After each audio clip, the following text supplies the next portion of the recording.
Published, 17:30 Eastern Daylight Saving Time, the 31st of May 2018. Updated, 17:30 Eastern Daylight Saving Time, the 31st of May 2018. Grigory Rodchenkov, the Russian doping whistleblower, has revealed that he is familiar with a member of Russia's World Cup squad from his own doping program.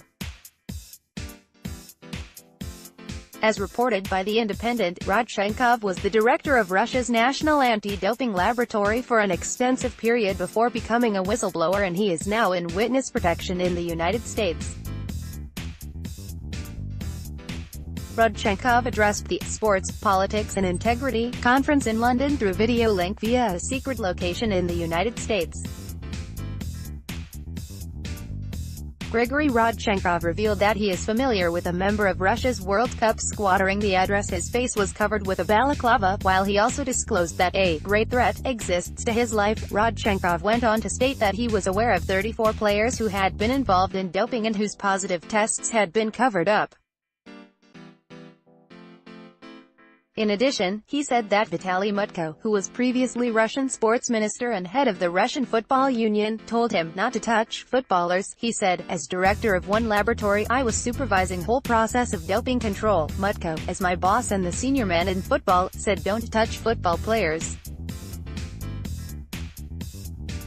If you have any problems, report to me." Rodchenkov addressed the Sports, Politics and Integrity, wearing a balaclava. "Usually I would report to my direct boss, the vice minister.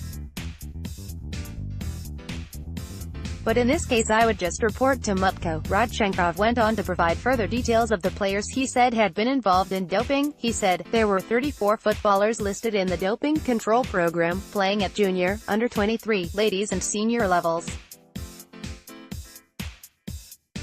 It's very important that they are still being investigated because we had initial tests but then the procedure was stopped and reported negative. I recognize only one name from the list for the national team." Rodchenkov did, however, state that doping in football isn't nearly as common as is the case with weightlifting and athletics. He said, "Weightlifting is 99.99% to do with doping control, and athletics is 90%.